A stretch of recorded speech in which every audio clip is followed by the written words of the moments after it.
దయ ప్రసరించదు, ఈశ్వరుని యొక్క ఆగ్రహము ప్రకటితమవుతుంది. ఏ రూపంలో? మదోన్మత్తుడవుతావు.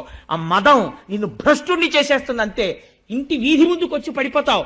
మర్నాడు నువ్వు వీధిలోంచి చెడుతుంటే ఆయనే నిన్న పడిపోయినవాడు వీధిలో అని చెప్పుకుంటారు. పీనుగుని దింపినట్టు రిక్షాలు దింపి తీసుకెళ్తుంటారు ఇళ్లలోకి, సంకల కింద చేతులేసి. ఎంత దారుణం అండి! ఎందుకు? బతుకు బతికినట్ట చచ్చినట్ట? దేని వలన? కేవలం నీ నాడీ మండలకి ఉత్ప్రేరకం కోసమని మనుష్యుడవై పుట్టి 10 మందికి చెప్పవలసిన వాడివి బిడ్డలు పెళ్లిళ్లకు వచ్చేసినటువంటి స్థితిలో నువ్వు ప్రవర్తించవలసినటువంటి ప్రవర్తన ఇది. కలి అలా రాగలడు, మద రూపంలో వస్తాడు మధ్యశాల నుంచి. అందుకుని నువ్వు పానశాల ఎందు ఉండవచ్చు. ఏమిటి ధైర్యం పరీక్షిత్తుకి? తన వాళ్ళెవరు అసలు అక్కడికి వెళ్ళరు. జూతశాలలోంచి ఏ రూపంలో కలి ప్రవహిస్తున్నాడు? అసత్య రూపంలో వస్తున్నాడు. కాబట్టి భ్రష్టత్వం వచ్చేసిందంతే. రెండవదేది పానశాల. తాగగానే పోయేదేది? యుక్తాయుక్త విచక్షణ పోయి మదము ప్రవేశిస్తుంది. ఎంత అతివాగుడు మొదలైపోతుందో! అప్పటి వరకు చాలా సౌమ్యంగా ఉంటాడండి. శుకపిక బకరవములు ప్రారంభమైపోతాయి. ఇంకా ఉచ్చేసుకున్నాడో ఒక వెర్రి ధైర్యం వస్తుందో ఏమో, నాకు స్వానుభవం లేదు. ఇంకా ఒక వెర్రివాగుడు మొదలెట్టేస్తాడంతే. ఎందుకంటే నేను ఒక రోజున రైల్లో చూశాను, నాతో వచ్చిన వాళ్ళు చూశారు. ఆ రోజున హైదరాబాద్ వచ్చిన వాళ్ళు నాతో, తుకారాం శర్మ గారు, ఆ తర్వాత కృష్ణప్రసాద్ గారు, వీళ్ళందరూ ఆ రోజున హైదరాబాద్ వెళ్ళాం. మేము వెళ్ళినప్పుడు ఒక ఆయన పీకల మొయ్య తాగేసి పాపం 2 బిడ్డలతో ఎక్కిన ఒక స్త్రీని వేధించాడు. నిజంగా సెల్ ఫోన్ ఎవరికో కొట్టేసి ఆవిడికి ఇచ్చి మాట్లాడమన్నాం, ఆ పిల్లలకి ఇచ్చి మాట్లాడమన్నాం. నాకు టిఫిన్ తీసుకొచ్చిన వాళ్ళు పక్క కంపార్ట్మెంట్లో ఉన్నారు. వాళ్ళు కోటేశ్వరరావు టిఫిన్కి రెండని కబురు చేశారు. నేను లేవబోతుంటే అన్నయ్య అని ఆవిడ గబుక్కుని పట్టుకుంది. నేను తెలబోయాను. అదేంటి ఈ సంబంధం ఎక్కడిది, ఈవిడ ఎవరో నాకు తెలియదే అనుకున్నాను. మీరెవరమ్మా అన్నాను. అంటే అన్నయ్య అన్నయ్య మాట్లాడాలన్నయ్య అని.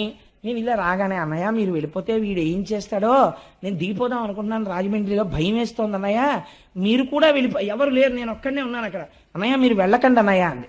అప్పుడు నేను, అమ్మ మీరేం భయపడకండి అని టిఫిన్ కోసమని మళ్ళీ కబురు వచ్చింది, వీడు ఇంకా రాడేమిటని. అలా కాదు, మీరే ఇక్కడికి రండి, ఇక్కడ తిందాం అని వీళ్లతో మెల్లిగా మాట్లాడి, అదేంటి చెల్లాయి నువ్వు వెళ్ళి అక్కడ పడుకో అని చెప్పేసి ఈ 3 బెర్తుల్లో ఉన్న వాళ్ళల్లో ఒకళ్ళ దగ్గరికి ఈవిడిని పంపించి వాడిని ఇక్కడ తెచ్చి పడుకోవాల్సి వచ్చింది. ఎంత దారుణం అండి! తెల్లవారి లేచేటప్పటికీ మీరు నమ్ముతారా? ఆయనంత పెద్ద మనిషి లేడు. ఎంత పెద్ద మనిషో! ఆవిడ వచ్చి ఎదురుగుండా కూర్చుంది. అన్నాడు విచిత్రం, సికింద్రాబాద్లో దిగిపోయే ముందు, sister I'm very sorry for what has happened, I'm not in my own mood. నేను రాత్రి లిక్కర్ తీసుకున్నానమ్మా, నన్ను మన్నించి అన్నాడు. మదోన్మత్తుడయ్యాడు. ఆ సమయంలో అతను ఏమైనా చేసేస్తాడు. అతనికి తెలియదు ఈ మదం ఎక్కడి నుంచి వచ్చింది. నువ్వు సేవించకూడనిది సేవించి నీ అంత నువ్వు రాక్షసుడు అయిపోతున్నావు. ఈశ్వరుడు ఇచ్చినటువంటి దైవత్వాన్ని నాశనం చేసుకుంటున్నావు. ఇక్కడ ఈశ్వరుడు ఉన్నాడు. నువ్వు పూజ చేయకపోతే పీడాపోయేది. సారా పట్టుకెళ్ళి శివలింగం మీద మీరు పోస్తారండి. ఈశ్వరుడు హం వైశ్వానరో భూత్వా ప్రాణినాం దేహమాశ్రిత, ఆయన మీద నువ్వు పొయ్యొచ్చా? ఆయన మీద నువ్వు పోస్తున్నావు. పోస్తే ఏమొస్తుంది? ఈశ్వరుని యొక్క దయ ప్రసరించదు, ఈశ్వరుని యొక్క ఆగ్రహము ప్రకటితమవుతుంది. ఏ రూపంలో? మదోన్మత్తుడు అవుతావు. ఆ మదం నిన్ను భ్రష్టుణ్ణి చేసేస్తుంది. అంతే. ఇంటి వీధి ముందుకు వచ్చి పడిపోతావు. మర్నాడు నువ్వు వీధిలోంచి చెడుతుంటే ఆయనే నిన్న పడిపోయినవాడు వీధిలో అని చెప్పుకుంటారు. పీనుగుని దింపినట్టు రిక్షాలు దింపి తీసుకెళ్తుంటారు ఇళ్లలోకి, సంకల కింద చేతులేసి. ఎంత దారుణం అండి! ఎందుకు? బతుకు బతికినట్ట చచ్చినట్ట? దేని వలన? కేవలం నీ నాడీ మండలకి ఉత్ప్రేరకం కోసమని మనుష్యుడవై పుట్టి 10 మందికి చెప్పవలసిన వాడివి బిడ్డలు పెళ్లిళ్లకు వచ్చేసినటువంటి స్థితిలో నువ్వు ప్రవర్తించవలసినటువంటి ప్రవర్తన ఇది. కలి అలా రాగలడు, మద రూపంలో వస్తాడు మధ్యశాల నుంచి. అందుకుని నువ్వు పానశాల ఎందు ఉండవచ్చు. ఏమిటి ధైర్యం పరీక్షిత్తుకి?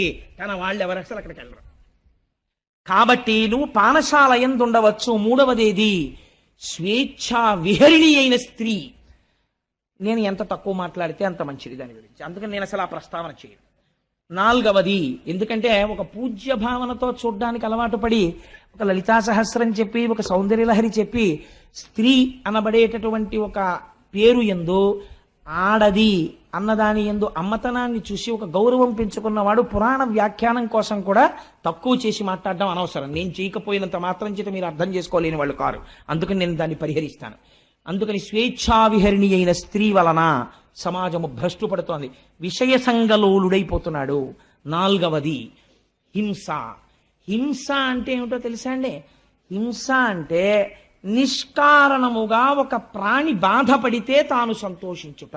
ఇక్కడ మీరు ఒకటి జ్ఞాపకం పెట్టుకోవాలి. ప్రాణి హింస అంటే చంపేయడం అని కాదు, అస్తమానం చంపేయక్కర్లేదు. ఇలా చీమల బారి వెళ్తుంటే కుడతారు కొంతమంది, నిష్కారణంగా నిలబడి ఆకులు తుంపేస్తారు. నువ్వు ఆకుని సృష్టించలేదు, నువ్వెందుకు తుంపేయాలి ఆకుని? నిష్కారణ హింస. అన్నిటికన్నా భయంకరమైన హింస ఏమిటో తెలుసా అండి? నోటి మాట. కడుపుల్ రంపపు కోత కోయునదియే గాయాలు కాకుండినన్ అన్నారు గయోపాఖ్యానంలో.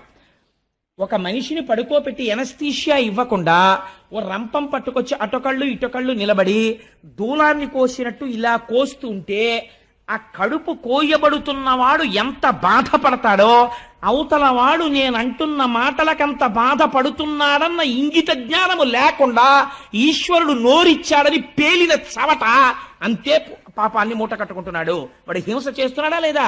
వాక్కు రూపములో వాడు హింస చేస్తున్నాడు. వాక్కు యందు అదుపు ఉండాలి. అవతల వారు బాధపడకుండా మధుర మధురముగా మాట్లాడడం నేర్చుకోవాలి మనిషి. ప్రయత్నపూర్వకంగా అభ్యసించకపోతే మాట యందు కాఠిన్యం అలవాటైపోతుంది. కాబట్టి ఏమైపోయింది? క్రౌర్యము, అవతల వారి యందు నిష్కారణమైనటువంటి కోపం. అవతలవాడు బాధపడిపోతుంటే వీడు సంతోషపడ్డాం. అవతల వాడి బాధ వీడి సంతోషమునకు హేతువైన నాడు కలిపురుషుడు ప్రవేశించినాడు. కాబట్టి ఏమైంది? ఈ 4 స్థానములు నీకిస్తున్నాను. పరీక్షిత్ నమ్మకమేమి? తన పరిపాలనలో ఉండగా ఎవ్వరూ ఆ 4 చోట్లకి వెళ్ళరు. అంతే కదండి.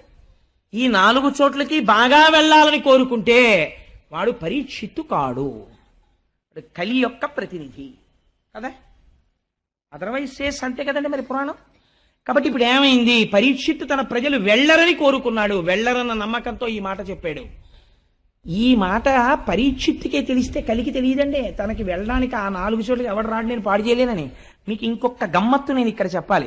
దేనికి అదే ఫలితం అని మీరు అనుకుంటున్నారేమో, ఈ 4ంటికి కాదు. మీరు కలి యొక్క పరిస్థితి ఎలా ఉంటుందంటే, నాలాంటి వాడు కూర్చోడానికి రైల్లో కొంచెం సీట్ ఇచ్చినట్టు ఉంటుంది. నన్ను కొంచెం కూర్చొని ఇచ్చారనుకోండి, ఇంత శరీరంతో ఇంత చోటిస్తే ఊరుకుంటానా? కొంచెం కొంచెం తోసుకొని ఆక్రమించడం మొదలెడతా కదా. అంటే నేను అలాంటి పనులు చేశాను అనుకోకండి, వేరొకరి మీద ఉదాహరణ పెట్టకూడదు కాబట్టి. నిలబడతాను తప్ప అలాంటి దిక్కుమాలిన పనులు నుంచి. కాబట్టి జరిగినదేమి అంటే, మీరు 4ంటిల్లో ఒకదాన్ని పట్టుకున్నారనుకోండి, మిగిలిన 3ంటికి ఎలా లాగేయాలో కలికి తెలుసు. మీకు ఒక్క ఉదాహరణ చెప్పి నేను పూర్తి చేసేస్తాను. చూడండి, ఈ 4ంటిలో ఉదాహరణకి జూదశాలలోకి వెళ్ళాడు అనుకోండి. ఉట్టినే సరదాగానండి, నేనేం ఆడ చూస్తానంటాడు.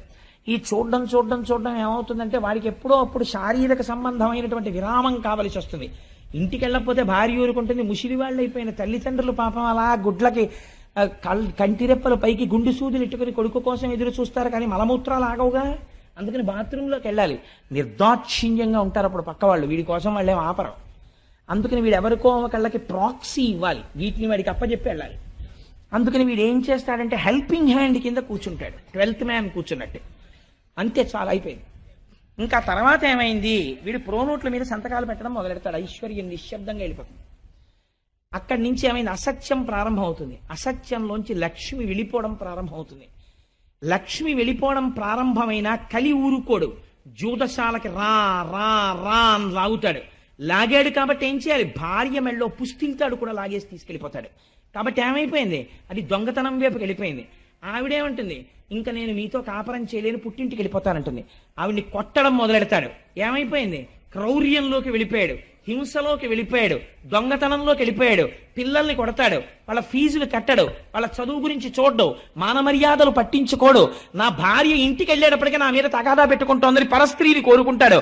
ఒక దాంట్లోంచి 4ంట్లోకి వెళ్ళిపోయాడు. సర్వభ్రష్టుని చేసి నాశనం చేసేస్తాడు. ఆఖరికి వాడు చచ్చిపోతే అమ్మయ్య పోయాడంట. ఎందుకు అయిపోయావు నువ్వు అలాగా? ఒక్క దాంట్లో కాలిట్టేవంతే 4ంటిలోకి లాగేయగలడు. కాబట్టి ఈ 4 దుష్ఫలితములు 4ంటిని ఆశ్రయించి ఉన్నాయి. భాగవతం అందుకని విను.